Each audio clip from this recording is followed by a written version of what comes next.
What's going on, guys? Roberto Parker here with Innovative Sports Training. Time for another health detective talk. Today's topic is exercise routines that you want to avoid. Notice I just didn't say exercises. Now there are some websites and videos out there floating around on the internet that says men shouldn't do these exercises, women shouldn't do these specific types of exercises. I don't really agree with that. It's all about adaptation, which I'm going to talk about right now. Now, the two most important components starting out this topic is stress reactive and stress adaptive. Stress reactive is not good. That's why it's circled in red. It means danger. If you're stress reactive, bad things can happen like inflammation, tearing down of muscle tissue, disease process. Stress adaptations means that you're adapting to whatever you're doing in terms of exercise with good results. Losing body fat, gaining muscle, improving your athletic performance. Now, below that, acute versus chronic.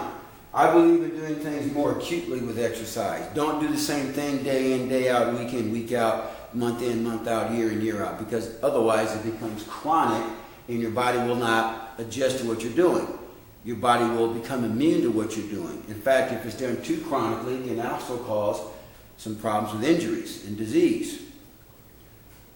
Moving along here, hypercardio. Now, cardio in itself is not necessarily bad. I don't believe that we should go out and run 8 miles a day. I think that's a little bit much, but that's my professional opinion. I know people that do that.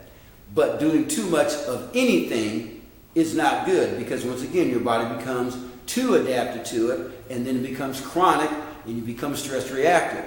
But too much cardio can do this. It can bring on oxidation. Oxidation is like rust. Like you leave your nail out overnight, your hammer out overnight, and it becomes rusty because it's out in the weather, in the rain and humidity. And that's what happens to our bodies.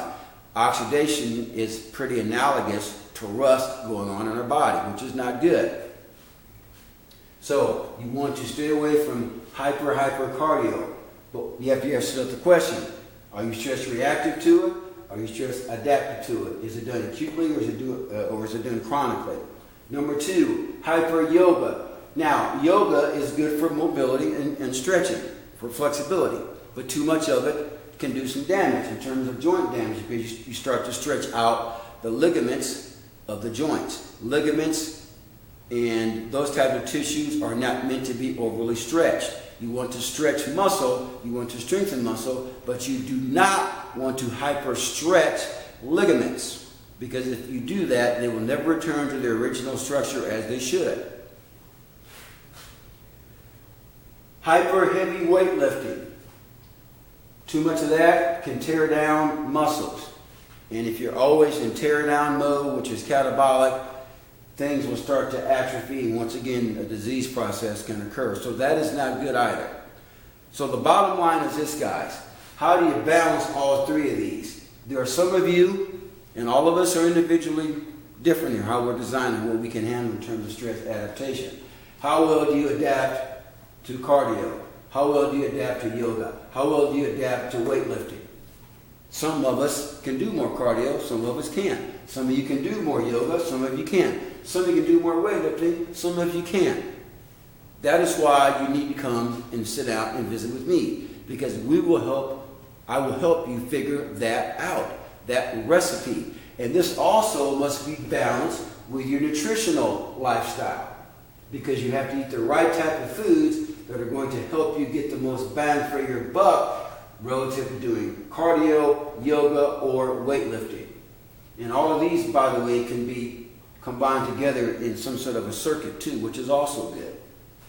Now, check out my health detective video on Is Your SMEC in Check. SMEC is an acronym for sleep, mood, hunger, energy, and food cravings.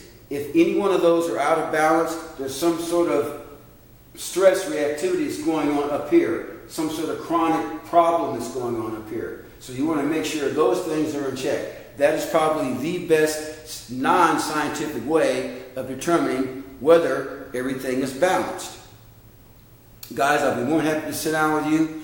Once again, my name is Roberto Parker with Innovative Sports Training. My number is 816 405-7703. My email is rwpsports@yahoo.com. Please contact me. I will be more than happy to sit down and do an assessment with you, do a one-on-one with you, work classes with you. I do have classroom settings, do a hormonal assessment, a nutritional assessment, a sports performance assessment if you're a really highly competitive athlete. Take care, guys. God bless. Bye-bye.